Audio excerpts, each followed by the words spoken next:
Hermanos, muy buenas tardes. Un saludo a todos. Eh, es mayo 3, 2022. Un saludo aquí desde California. Bueno, el tema de hoy es un tema pero muy bueno. Realmente eh, tiene que ver con el evangelicalismo, como siempre. ¿No? El evangelicalismo y bueno,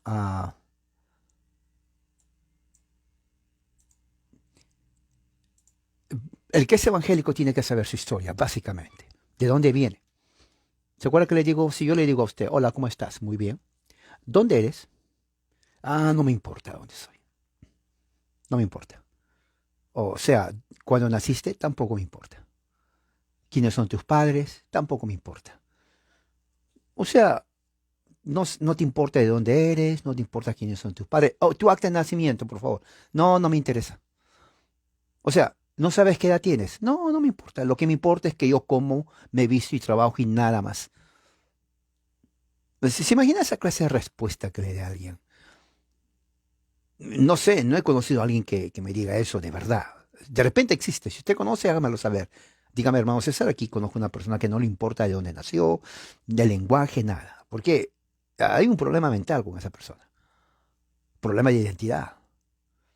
Bueno, si uno en la religión es lo mismo, si uno no sabe de dónde viene, si uno no sabe exactamente, si alguien le pregunta a usted, a ver, vecina o vecino, ¿cuál es tu religión?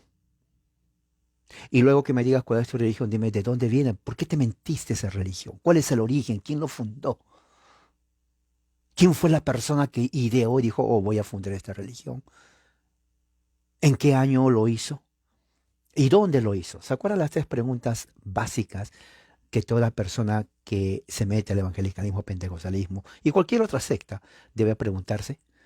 ¿Quién lo fundó? O sea, la persona que lo hizo, ¿no?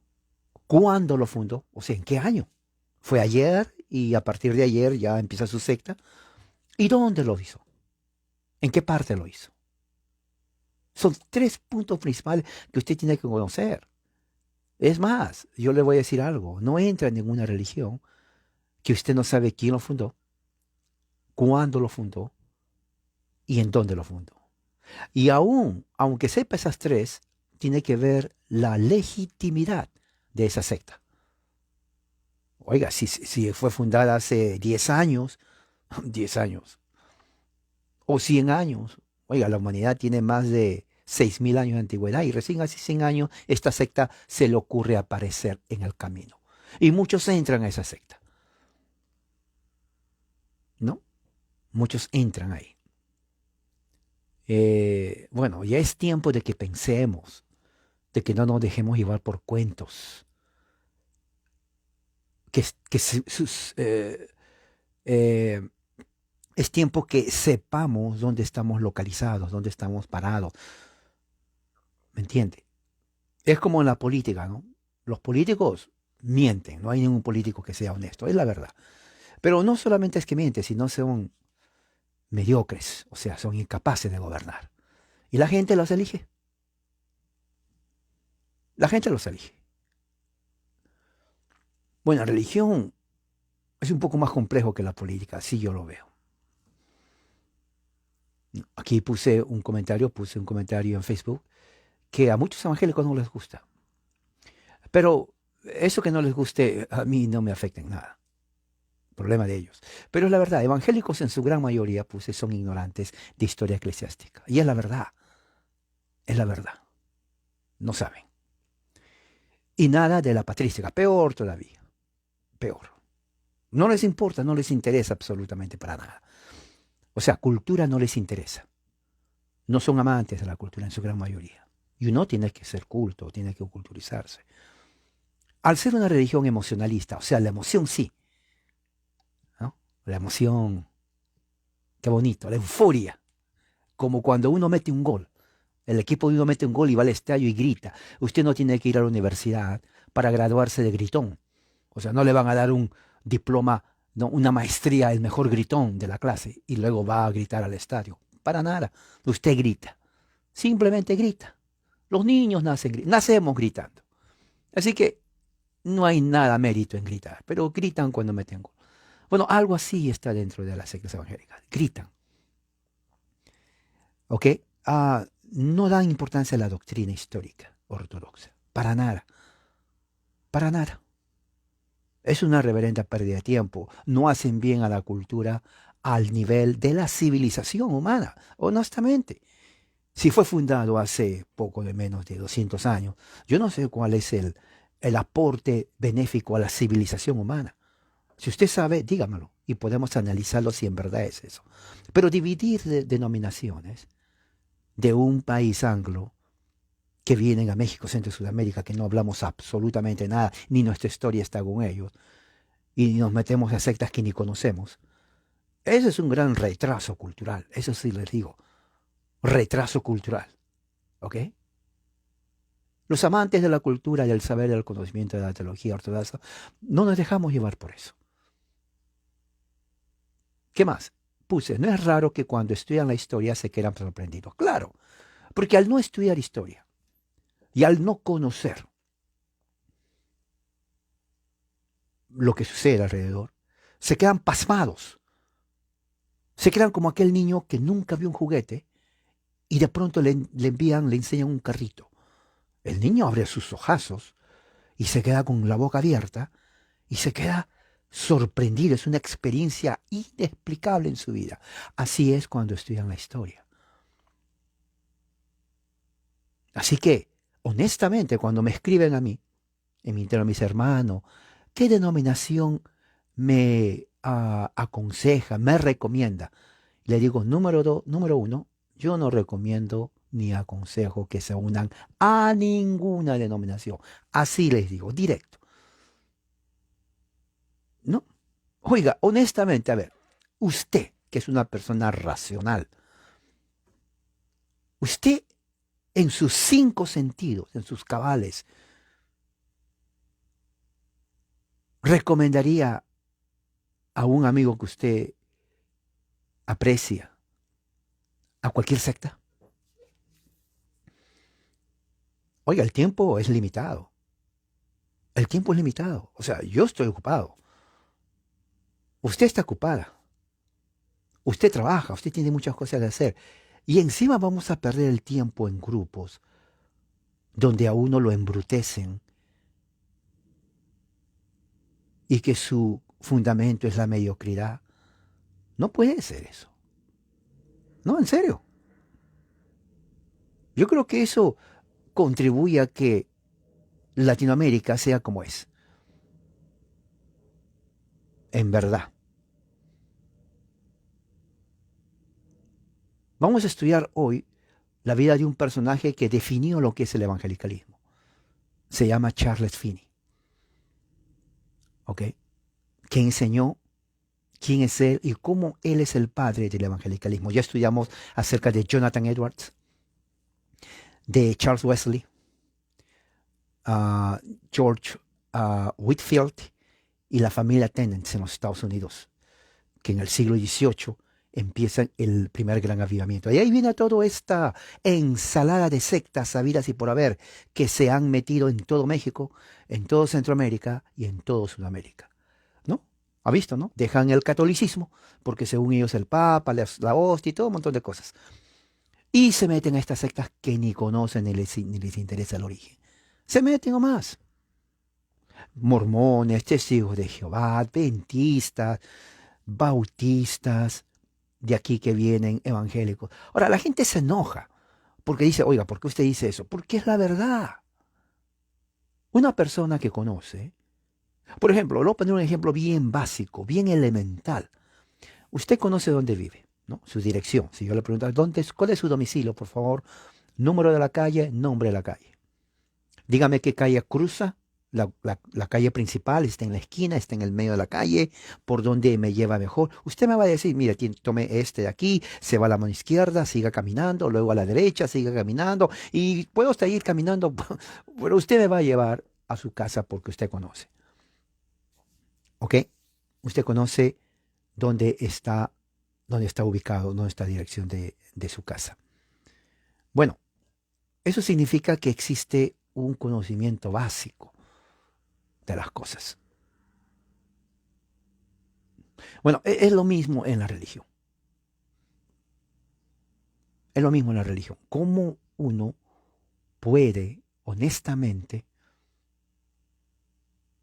de una forma, diríamos, seria, analizar el aspecto de la religión?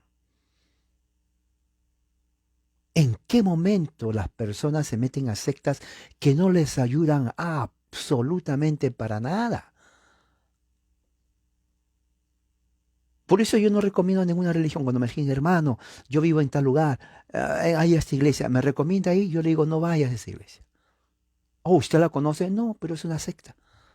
¿Cómo yo voy a recomendar de mi corazón, hermano, vaya a esa secta, entre, siéntese? No, hombre, yo lo estoy mandando a la cueva del lobo. Yo miro por el bien de usted. En serio. Estoy hablando en serio. Yo no ya tengo años que no recomiendo a nadie, a ninguna secta, a ninguna. Es una pérdida de tiempo. No aprenden nada. No estudian la Biblia como dice que estudian. Entonces, ¿cómo yo lo puedo, yo que le estimo a usted, mandarle a una secta donde yo ni siquiera iría? ¿Usted cree que yo sería, yo me sentiría bien con mi conciencia? Vaya a ese lugar y a ver qué pasa. Cuando yo en mi mente, yo no entro a ese lugar. No, yo no lo voy a enviar a un lugar donde yo ni entraría. Honestamente, para nada. No, hay que respetarnos como personas pensantes, como personas racionales, con personas que tenemos un cierto criterio de lo que es la vida, de lo que es respeto, de lo que es el ser humano. ¿Me entiende? O sea, si queremos ser personas con un grado de civilización y cultura de acuerdo a lo que tenemos que ver, bueno, tenemos que tratarnos bien. Yo no le voy a decir, métase a ese lugar cuando yo sé que usted va a salir bruto o bruta, donde no le van a enseñar absolutamente nada. No, no, ya. Oiga, el tiempo es tan corto, el tiempo pasa rápido, que no hay tiempo para perderlo. Es la puritita verdad, ¿ok? Es la pura verdad. Si quieren emoción, créame, no necesita entrar a esas sectas. Vea un partido de fútbol, vaya al circo, no sé, grite en la playa, pero no entre ahí. Ya es tiempo que usted, como persona madura, tome una decisión y, oiga, no se deje manipular por charlatanes, por sectas falsas que no aprenden para nada. Esa es la puritita verdad. No, ya no. No. Especialmente ahora que tenemos información, como quien dice, en la punta de los dedos. Uno puede ir y decir qué iglesia es, qué secta es. Uno entra, pone y aparece toda la historia. Quién lo fundó, la historia, dónde, cuándo, por qué y todos los pormenores. Así es, así es. Charles Finney nació en Connecticut, el estado de Connecticut, en 1792, casi a finales del siglo XVIII, ¿no? En eh, la región que se llama Nueva Inglaterra, en la parte norte-este de los Estados Unidos en ese entonces. Luego de ahí fue a Nueva York y ahí creció. Su familia se estableció allí, cerca del lago Ontario, donde prácticamente Charles Finney pasó el resto de sus años de joven.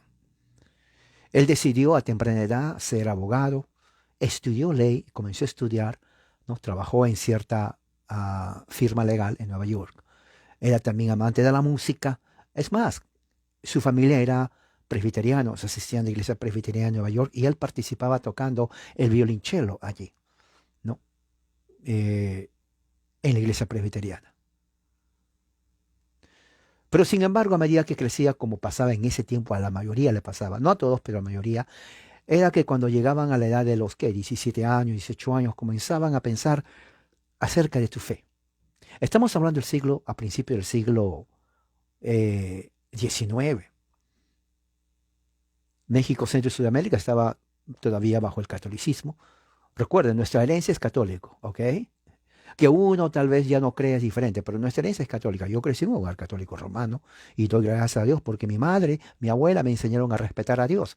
Claro, yo sí he sido cristiano, me bautizaron de niño, he sido cristiano de pequeño, me bautizaron, me enseñaron a respetar a los adultos, decir por favor, así, yo crecí así, ¿no? Adorar a Dios, respetar, ¿no? Claro, ahora ya está bien difícil que los padres modernos enseñen eso, ¿no? Ya se ha perdido todo eso. Entonces yo, gracias a Dios por mi educación cristiana católica, porque me enseñó las reglas del respeto en la mejor, en la iglesia más antigua de Lima, Perú, Nuestra Señora de la Merced de España.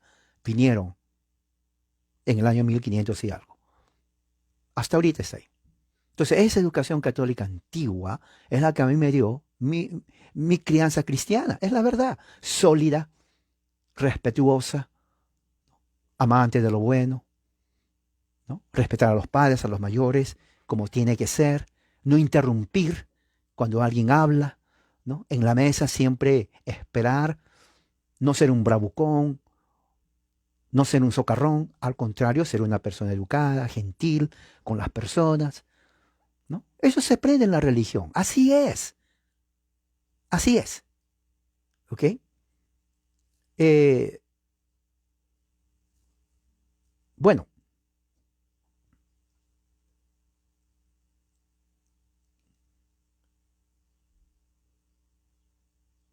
Estados Unidos 1800, ya por el primer avivamiento que hubo en el año 1740 con Jonathan Edwards, hubo divisiones, como les dije.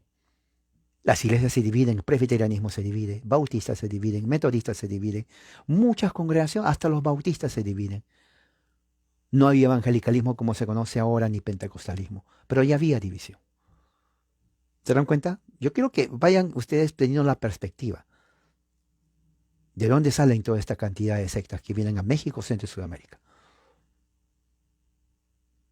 Ya recuerden que vinieron al norte de México por la comida que hay, porque eso no se come en esta parte del norte. Ahora sí, pues hay cantidad de restaurantes mexicanos.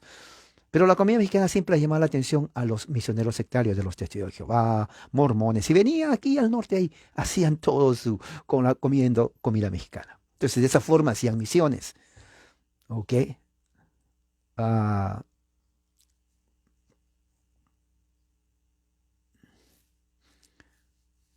tenía 17, 18 años cuando en esos tiempos, estamos hablando de 1800 y algo, no estaba tan urbanizado, había mucho bosque. Generalmente la gente iba a los bosques a orar temprano en la mañana. ¿Se imagina? Yo vivo aquí a unos, ¿qué? 20, 25 minutos del bosque, montañas grandísimas. Uno entra y están todos los árboles de pino gigantescos. A veces te me da miedo.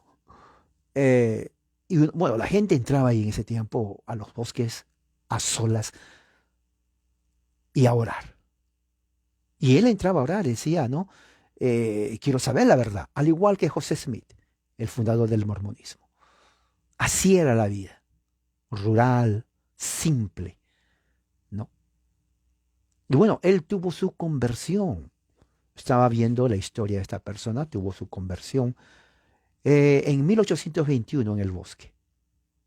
En 1824 se le ordena eh, como licenciado para predicar en la iglesia presbiteriana donde él iba, joven, ¿no? Él estaba arrodillado en el bosque, ¿no? Orando, y fue en ese momento donde él dice que tuvo una experiencia de conversión. ¿Se dan cuenta? Y empiezan los sentidos. Fue tan dramático que él dice que recuerda que líquidos de ondas de amor venían en su cuerpo. ¿Se dan cuenta de esas experiencias que la gente tiene? José Smith algo similar también. La fundadora de los sabatarianos adventistas también. O sea, mucha gente mística comienza a decir sus experiencias. Que sentí, como en ese caso, Charles Finney dice que sintió algo que venía, como olas calientes que venían en su cuerpo. Y ahí fue cuando él se convirtió. No, se convirtió. Y bueno, pero él comenzó entonces a ir a la iglesia, volvió y comenzó a testificar acerca de su experiencia. Ahora, dentro de la iglesia presbiteriana no se acostumbra a eso, testificar de testimonios. Pero él comenzó a hacer. Fue a su congregación, ¿no? Y comenzó a hablar acerca de su experiencia, ¿no? Acerca de su experiencia. Y bueno, pero también hubo mucha oposición, ¿no? Había mucha oposición en cuanto a lo que estaba pasando, ¿no? Vamos a ver aquí, uno de los que se oponían a él, a su forma ya de que venía a predicar su estilo, eran los presbiterianos antiguos, diríamos así. Los originales, pongámoslo así, llamados la antigua escuela presbiteriana, así lo llamaban, porque ya existía la nueva escuela presbiteriana. ¿Se acuerda que eso empezó en el año 1740 cuando se dividen antigua escuela, nueva escuela? Los nuevos presbiterianos eran más abiertos, ya no les importaba las confesiones, tantas cosas. Bueno, Charles Finney va un paso más allá. Entonces los antiguos presbiterianos, los ministros, como el gran ministro Asahel Nettleton, y también, no solamente él, sino también puritanos como Lyman Beecher y otros más, se opusieron, ¿no? Porque él estaba modificando el mensaje calvinista presbiteriano. La teología lo cambió totalmente Charles Finney, ¿no? Por ejemplo, dentro del calvinismo se entiende que solamente los que son elegidos por el Padre creen en el Evangelio para salvación. De tal manera que una persona pueda escuchar el Evangelio en una iglesia, ir a casa, meditar en el mensaje del predicador, orar, y si es llamado, Dios le va a compungir el corazón. O sea, no todos son llamados a la conversión, solamente los elegidos, ¿no? Charles Finney no creía en eso. Charles Finney fue el que inclusive era pelagiano, en donde él creía que el hombre no cree no porque no puede, sino porque no quiere, que es diferente. ¿Ok? Hay una gran diferencia entre no quiero creer a que no puedo creer. Querer y poder es totalmente diferente. Por eso de ahí viene el dicho, querer es poder. O sea, si tienes la voluntad, lo vas a hacer. ¿Ves? Querer es poder. Si uno tiene la voluntad, lo va a hacer. El que no lo hace, que no ponga excusa, simplemente no quiere hacerlo. Esa es la verdad. ¿Ok? Entonces, Finney dice que si uno no cree en Cristo, no es porque no puede creer, sino es porque no quiere. Hay una total diferencia. Porque al decir que no quiere, está diciendo que el hombre tiene la voluntad de creer, pero que no quiere. A diferencia de decir yo puedo creer o no puedo creer. Entonces, eso cambia totalmente la teología calvinista, ¿no? El puritano Lyman Beecher también, ¿no? Él temía que Charles Finney estaba abriendo la puerta, digamos, al fanatismo, ¿no? Permitiendo que mucha expresión y emoción salga, porque eso es lo que estaba pasando. Cuando él predicaba había mucha expresión de emoción. Las emociones corrían a flor de piel. Eso era lo que estaba pasando, realmente. Estamos hablando de los años 1800, 1827, 1830. No había todavía evangelicalismo. Él estaba creando todo esto.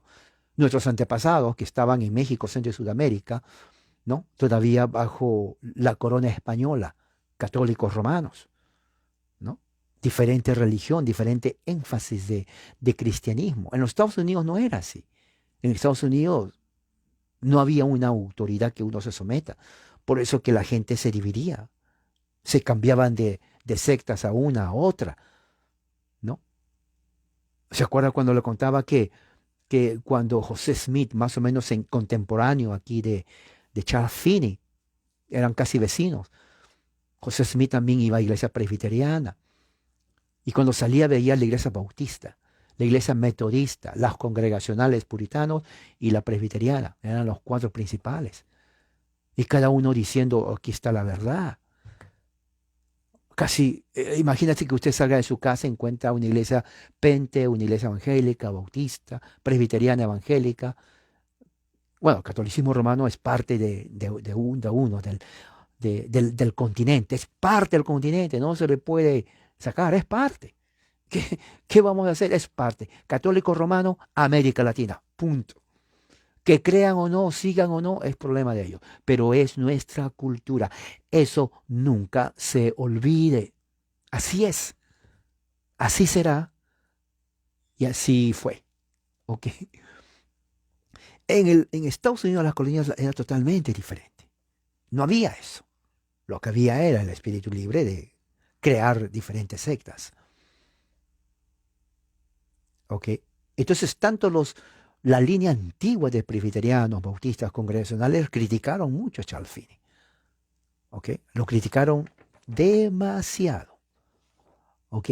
Ahora, una de las cosas que él eh, hizo realmente que cambió, modificó la teología calvinista de ese entonces y le dio su sabor evangelicalista, que se conoce ahora, que luego de ahí viene a México, que nunca conoció las sectas evangélicas, católicos romanos, entran, comienzan a México, luego en Centroamérica, luego en Sudamérica, porque no es nuestra cultura, es la verdad, ¿no? La gente entra nomás. Eh, Él crea unas nuevas medidas, así se llaman.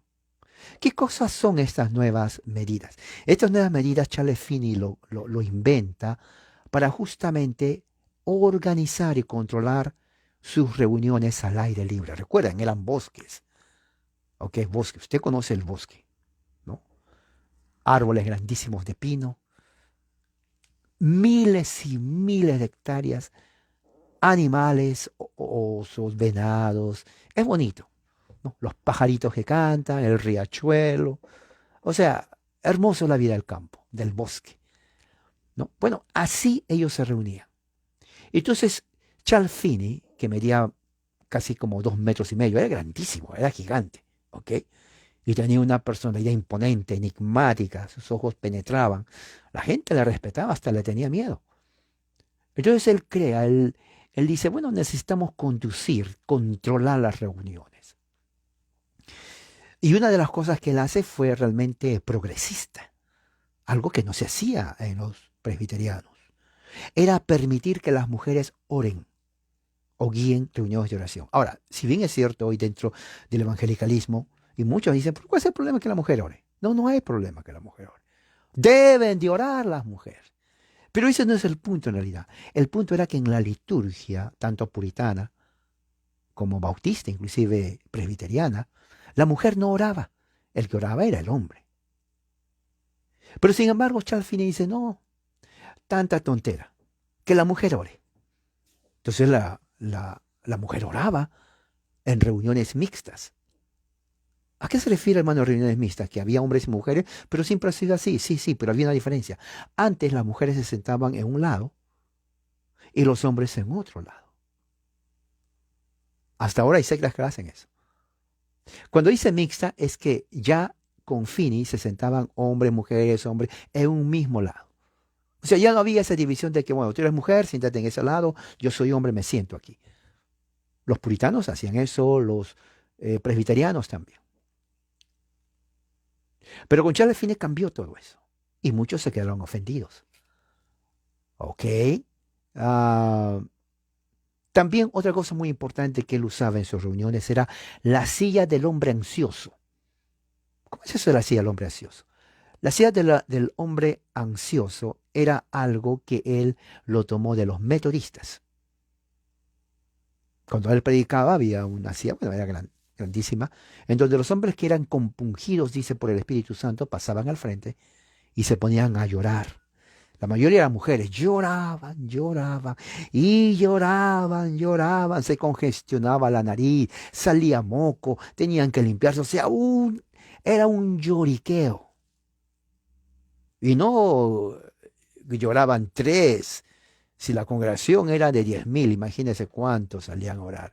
Tenían que llevar pañuelos, porque usted sabe, cuando uno ora la nariz se congestiona, se tiene que soplar la nariz por los mocos, o sea, es un desastre. Eso había en la reunión de Charles Finney. ¿Se imagina 10.000 mujeres llorando? ¿Se imagina? Bueno, algo así. ¿Ok? Ya inclusive la silla de los ansiosos, ya no había ni lugar para el resto de los ansiosos. Bueno, él inventó eso, o lo agarró, mejor dicho, de los metodistas, también lo adoptó. Él fue el que inventó las reuniones diarias. No se dan cuenta que dentro de los evangélicos siempre se reunían, todos los días se reúnen. Bueno, nuestra reunión aquí es virtual. Entre los evangélicos hay esa costumbre, sí, reunirse, hermano, mañana reunión en la casa del hermano fulano de tal. Y todos van allí. Hermano, el martes en la casa de fulano de tal. Y así. Básicamente tu casa, la casa de uno, ya no hay privacidad. Oh, ¿cómo va a haber privacidad? Domingo en la mañana, en la tarde, lunes en la casa del otro hermano tenemos que ir, martes también. Y bueno, eso lo inventó él. ¿Se dan cuenta cómo la cultura norteamericana de ese tiempo luego viene a México, luego viene a Centroamérica? Eso para que ustedes piensen. Mucha gente piensa que si uno no hace eso, se va directito al infierno de cabeza. Eso es mentira. Eso es falso. A mí me escriben, hermano, pero me da miedo salirme de esta iglesia que estuve aquí por años, en esa iglesia donde damos el diezmo al pastor para que él pueda tener algo que comer y su casa y paga, o sea, yo trabajo para él. Me dicen que si yo salgo me voy al infierno directito de cabecita. No, eso es mentira, hermano. No crean mitos, no crean cuentos. ¿A dónde se ha dicho que porque ustedes salen de una secta? Oiga, si fuera así, número uno, recién acaba de ser creada. Número dos, en los Estados Unidos. ¿Cómo usted cree semejante mito, semejante mentira? Oiga, hay gente que cree. Oh, ¿cómo me voy a salir? Porque ya me condenaron que si me salgo, ya yo voy a perder la salvación, mejor me quedo aquí. Oiga, qué tontera más grande eso. Esos son mitos, ya por favor, a eso me refiero. Seamos civilizados, seamos personas pensantes, culturicémonos. Sí, ya estamos en, ¿qué? 2022. Ya no estamos en el año 1500. Estamos en 2022. Tenemos acceso a toda la información había y por haber. ¿Me entiende? Bueno, entonces, ¿qué es lo que sucede? Él también ah,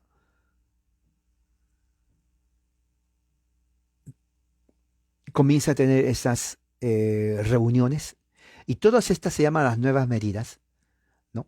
Y muchos se opusieron a esto, ¿no? Muchas se pusieron a eso, e inclusive fueron llevados a, a una reunión a nivel nacional, pero no lo derrotaron, no lo derrotaron, eso pasó. Y eso es herencia. Evangélicos se heredan de esto bastante, ¿me entiende? Cuando usted vea a un evangélico, dígale cómo está heredero de Charles Finney. No le va a entender nada del evangélico, porque no lee. Él no sabe, él pensará que usted se le está insultando. Pero una persona estudiosa, una persona que es culta, una persona que conoce lo que está hablando, sabe que decir heredero de Charles Finney no es insulto. Es que simplemente su iglesia es heredero de Charles Finney. De ahí vienen. De los Estados Unidos se importa la religión a México. Dígale a su amigo mexicano a grito de guerra, dígale, tu religión no es mexicana ni azteca. Es de Estados Unidos del siglo XIX, de un tal señor que se llama Charles Finney. Así dígale. Él no va a saber, no le va a importar. Igual que aquel que dice, no me importa de dónde vengo, ni a dónde voy, ni mi nacimiento, ni mi padre. ¿Se da cuenta de esa respuesta? Qué feo, qué mediocre las personas que contestan así, sinceramente. Uno tiene que conocer. ¿Me entiende usted? ¿Me está entendiendo el lenguaje que estoy hablando? Si no me entiende, dígame, ojalá que mi español sea claro. Pero lo que sucede es que él inventa todas estas cosas, ¿no? El punto más alto de donde llega Charles Finney, ¿no? Es cuando está en Nueva York en 1831, ¿no? Ahí su carrera en la ciudad de Rochester, Nueva York, llega a su cima. Él tenía reuniones diarias desde 1830 a 1831, ¿no? Toda la ciudad de Rochester quedó justamente bajo la influencia de Charles Finney, ¿no? Cuando él hablaba, los negocios cerraban. Ok, escúcheme bien lo que estoy diciendo. Cuando él predicaba, los negocios cerraban. cerraban. Imagínate el Zócalo de México allá en el DF. Siempre pongo México, me dice hermano, ¿por qué habla de México? Porque es una ciudad grande. O sea, es conocida en todo el mundo, es grande y bueno, pues es México.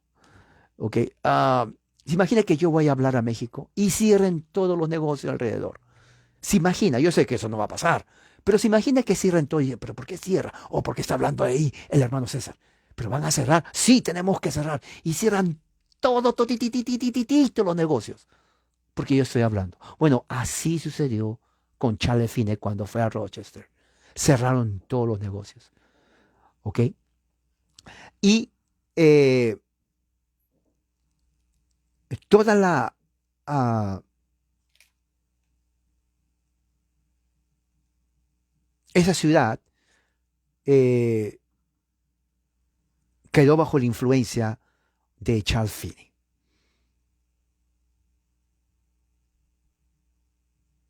Dice que regiones enteras eran afectadas por la presencia de Charles Finney. Lo veían como un profeta, sinceramente, un héroe, ¿no? Él podía convencer a la gente que podía ser salvo, o sea, se da cuenta el mensaje de la voluntad. Ya sabe de dónde vienen eso de los evangélicos que usted conoce, ha ido en su barrio, en la esquina, acepta a Cristo, viene de aquí. Pero claro, a ellos no les importa su origen. A ellos no les importa su origen. Qué triste, deben importarles, sinceramente, ¿no? Eh, o sea, fue ese momento el momento más alto eh, de su carrera. Él fue conocido, reconocido como líder de la nueva escuela de presbiterianos. Recuerde que ya se había dividido en el tiempo de Jonathan Edwards. Pero 100 años después, 1840, entonces Charles Finney se convierte en el líder de los nuevos presbiterianos o de los presbiterianos del nuevo lado o de la nueva luz. Esos son los presbiterianos que vienen a México, Centro y Sudamérica. No vienen los presbiterianos antiguos. Por eso que cuando usted escucha que yo expongo el presbiterianismo original, me escriben, hermano, pero eso nunca se enseña acá. Hermano, pero eso no es el presbiterianismo. Claro, no se enseña porque el presbiterianismo que va a México, Centro y Sudamérica es el presbiterianismo dividido de Charles Finney, evangélico. No es el confesional, porque él rechazó las confesiones. Él no le importó los catecismos de Westminster. Es más, él tampoco lo entendía.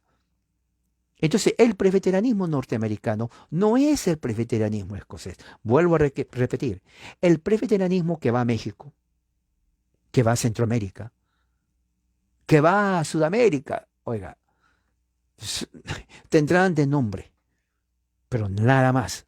El resto es puro evangelicalismo.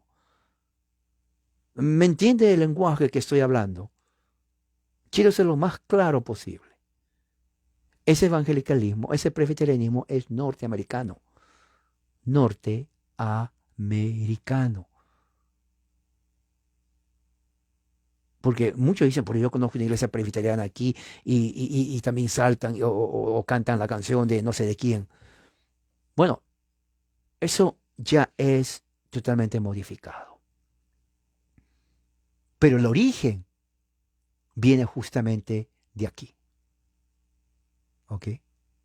El origen viene justamente de aquí, de estas divisiones. ¿Ok? Ah,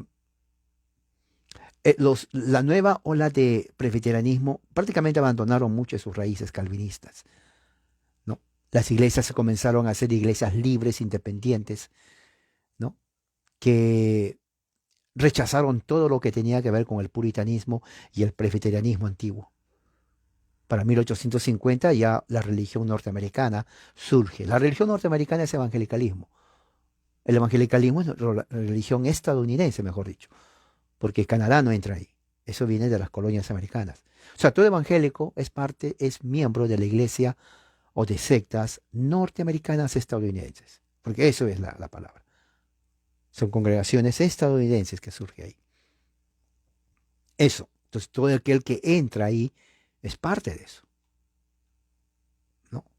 Su teología, ¿no? Él comenzó a tener problemas con muchas personas en cuanto a lo que él predicaba. Él predicaba lo que se llama el perfeccionismo cristiano. ¿no? Él creía que realmente el cristiano podía ser perfecto en su vida, ¿no? O sea, no pecar. Él creía eso, ¿no? Él abrió el camino a otras personas como Dwight Moody, Billy Sunday y el famoso que acaba de morir, Billy Graham, muy conocido él. Todos ellos de la misma escuela, Charles Finney, ¿no? Se modificó profundamente el calvinismo, ¿no? Eh, las nuevas medidas que él creó, ¿no? Dieron lugar a muchos grupos, hombres, niños y mujeres, que visitaban las casas y tenían reuniones de oración. O sea, la religión volvió, el fervor de la religión volvió. Eso es evangelicalismo. Aquí están los inicios. Si usted se ha preguntado, pero ¿por qué los evangélicos hacen lo que hacen? De aquí viene. ¿Ok? No se olvide. Cuando alguien viene y le dice a usted, oiga, ¿sabe que me voy a meter de evangélico o de evangélica? Yo le voy a recomendar algo, que vea este video, que conozca, pregúntele tres cosas. Eh, ¿Quién es el fundador de su iglesia? ¿Cuándo se fundó su iglesia? ¿Y dónde se fundó su iglesia? Pregúntele, porque se va a enojar. Yo lo he hecho. Cuando encuentro personas así, le digo, oh, sí, conversando, me dicen, oh, yo voy a tal iglesia. Le digo, ¿y quién lo fundó? Así directo le digo. O sea, no me refiero al pastor que está ahí, sino quién lo fundó, o sea, cómo apareció en la tierra, ¿ok? ¿Dónde apareció en la tierra? ¿Y cuándo apareció? De todos los que yo les he preguntado, nadie sabe. Siempre apuntan al pastor que tiene. No, pero él, sí, pero él es ahorita, pero al menos que él lo haya creado. Una vez me tocó como tres, me dice, bueno, sí, el pastor. Yo le digo, no, pero ¿quién lo creó? Él. Como que él. Sí, sí, él inventó su iglesia, así me dijeron. ¿De veras? Sí, sí, la iglesia tiene nomás 6 meses. O sea, 6 meses de antigüedad. Sí, 6 meses de antigüedad. O sea, tú te metiste en una iglesia que tiene 6 meses de antigüedad. Sí. O sea, tú entiendes lo que me estás diciendo, le digo. O sea, la iglesia te metiste a esta secta de un hombre. ¿Sabes quién es él? Bueno, ese es su nombre. Sí, pero ¿de dónde viene? No, no lo he preguntado. ¿Dónde lo fundó esa iglesia? Aquí, hasta donde yo sé, aquí. ¿Y hace 6 meses? Sí. O sea, tú te metiste a una iglesia sin saber quién es el tipo. ¿Y que tiene de antigüedad? 6 meses. Oiga, no sé si reírme, porque eso es una payasada, disculpe. Porque entra usted a una secta creada hace 6 meses. Oiga, yo sé que en política la mayoría elige a mediocres, pero si en religión usted se mete a una iglesia o secta que no conoce, entonces usted es el problema de los políticos mediocres. Porque así como usted hay cantidad, y así quieren ustedes progresar, amigo, tiene que pensarlo bien. No hay tiempo que perder, hermano, para estar creyendo mitos. Bueno, de aquí sale con Charles Finney, ¿ok? Él rechazaba el pecado original, él creía en la perfección moral, ¿no? Él personalizó la religión para que los individuos atiendan sus reuniones y fueran obligados a aceptar a Cristo. Mire, obligados. Es lo mismo que sucede en todas las reuniones pentecostales evangélicas. Se obliga. Acepta a Cristo. Acepta. Tienes que aceptar a ver el que está a su lado. Háblele. Acepta. Vamos, ven al frente. Ven al frente. No, es que no quiero. Sí, sí, sí, sí, sí, sí. Él puede, pero no quiere. Es terco. Así, ¿no? ¿De dónde viene esa cultura que no se conoce, que no es parte de la cultura latinoamericana? No es parte. No, no es. ¿O sí es? No. Que yo sepa, no. Nunca en la Iglesia Católica nunca me enseñaron eso. No, para nada. No hay parte en la historia de la Iglesia tampoco. Dios no necesitó de eso. Eso se inventó aquí con Charfini. ¿Se da cuenta?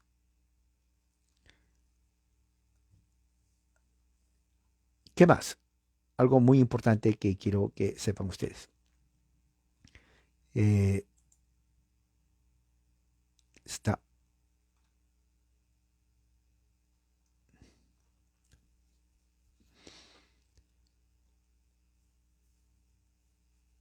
Él dice, por ejemplo, en su diario, de una forma increíble, me preguntaron si yo había recibido la confesión de fe de la iglesia presbiteriana. Yo no lo había examinado. Es decir, en la obra grande, que contenía la confesión presbiteriana y el catecismo. Estos documentos no fueron parte de mi estudio. Yo respondí que lo había recibido como doctrina de sustancia, hasta donde yo lo puedo entender, pero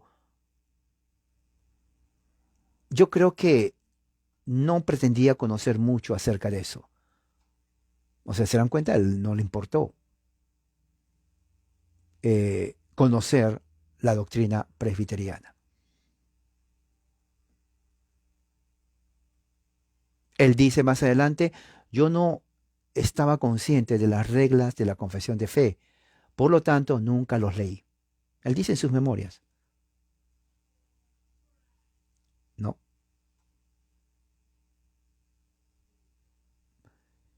¿Qué más? Él dice, por ejemplo,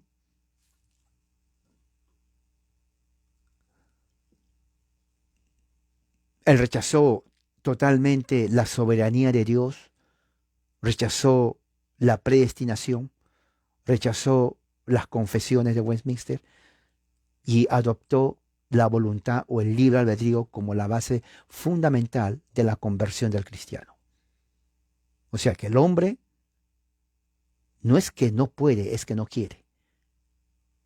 Esa es la base del evangelicalismo. Cuando los evangélicos se institucionalizan en 1945, hace poco nomás, entonces eh, ellos comienzan a ir a muchos países. Ahora, se institucionalizan las sectas, pero cada uno tenía su propia idea de lo que es su iglesia. Muchos se contradecían. Y esos son los que vienen a México, ¿no? Al norte de México, viajan a muchas partes, les gusta la comida, se quedan ahí. Vienen a Centroamérica, Honduras, Guatemala, El Salvador, ¿no? Guatemala, ah, Costa Rica y otros países más. Vienen a Colombia, Venezuela, ¿no? Ecuador, Perú, Chile, Bolivia, Argentina. Entonces la gente acude a esas reuniones. Realmente la gente no ha pensado antes de unir. Si la gente hubiera con un pensamiento crítico haber pensado, a ver, ¿qué secta es esta? ¿De dónde viene? Porque a mí no me enseñaron. A ver, ¿quién es el pastor? Oiga, disculpe, señor, le vamos a poner José Méndez.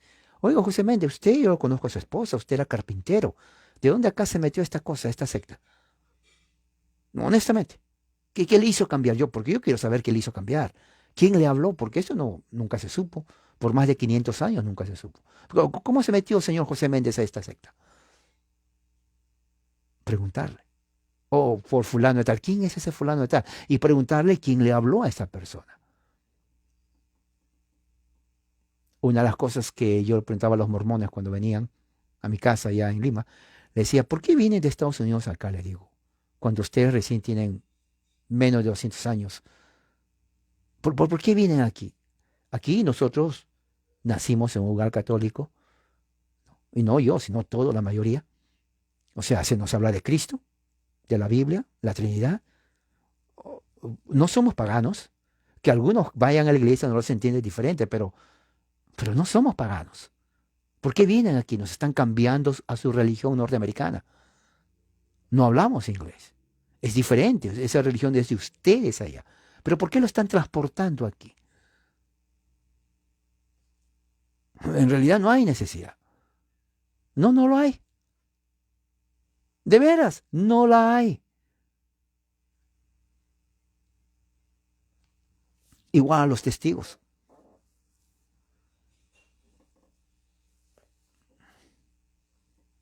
¿Usted qué piensa?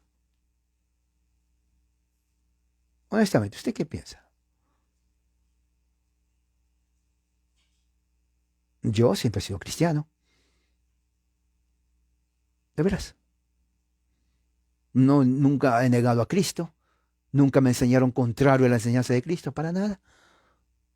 Si yo me pongo a pensar, le digo, ¿necesitamos estas sectas que vengan aquí? No, no necesitamos. ¿O por qué necesitamos? Tienen poco tiempo de antigüedad, nacen en otro país. No, no entiendo. Bueno, que si alguien tiene la libertad de cambiar esa religión está bien, pero que al menos sepa dónde se va. Que no solamente se cambie, sino que sepa, bueno, me cambio porque fue fundada hace 6 meses por fulano de tal que no sabe nada y fue fundada aquí nomás en un lugar por aquí. Bueno, ya al menos sabe qué fue, ya sabe a dónde entró. Bueno, Charles Finney es el que pone todo esto del banco de los penitentes, muchos lo llaman así, ¿no? Ah,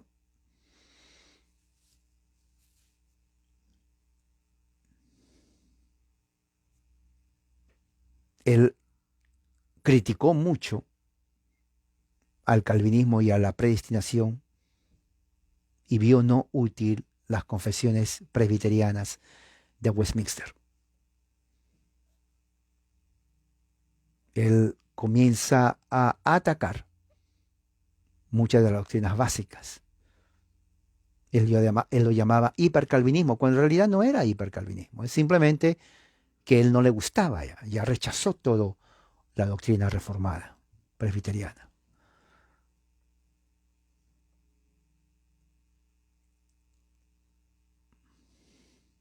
Él negó, por ejemplo, la doctrina de la justificación, la que les enseñé en la mañana. Ahí lo puse, vuelvan a entrar y lean. Por eso es muy importante conocer la historia de la Reforma, la teología reformada. Él rechazó que la justicia de Cristo, ¿no?, es la base para nuestra justificación. Más bien él enseñaba que uno se tiene que reformar solo los corazones para ser aceptables a Dios. O sea, una autorreformación individual, pero sin embargo sin ni siquiera la ayuda del Espíritu Santo. O sea, uno, la voluntad de uno. Era un humanista. Él atacó que la justicia de Cristo se nos imputa y él lleva nuestro pecado. Él atacó esa enseñanza. Este es prácticamente un ataque a la doctrina de la justificación por la sola fe. Y más está de acuerdo al catolicismo romano. En otras palabras, él no fue, o si fue, tal vez ya no lo es, o ya no lo fue como presbiteriano.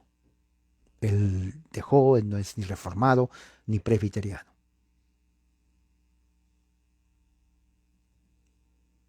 ¿Ok? Muchas cosas más. Bueno, entonces con esto quiero terminar aquí. Esto lo voy a avanzar más adelante porque son aspectos que el evangelicalismo cree esto. Muchos aceptan de que no hay pecado original y que solamente existe una reforma moral. Eso lo van a ver en Facebook en todas partes. Un rechazo a las doctrinas reformadas presbiterianas, a las confesiones. ¿De dónde viene eso? Viene de aquí, 1830 en adelante, con Charles Finney. Para entrados del siglo XX, 1905-6, usted no nacía, tal vez ni mi mamá nacía, hasta después, 1980-90, comienza ya a haber un auge. Pero durante los primeros 80 años del siglo XX, 1900 en adelante, no había estas sectas. Si sabían, eran pocas. Y siempre pregunto, yo mismo analizando, reflexionando, y pregunto a la gente, le digo, ¿por qué te saliste de tu religión a entrar a esta secta? ¿Por qué? Cuando esta secta tiene menos de 100 años. ¿Por qué? ¿Por qué si fue importante Dios no lo creó al principio? ¿Por qué? Y lo creó en otro país de diferente lengua. ¿Por qué? ¿Por qué entras a algo que es totalmente culturalmente diferente? ¿Tú crees que allí está Dios? Así que vamos a continuar esto más adelante y espero que les haya ayudado. La gracia de Dios con ustedes, hermanos.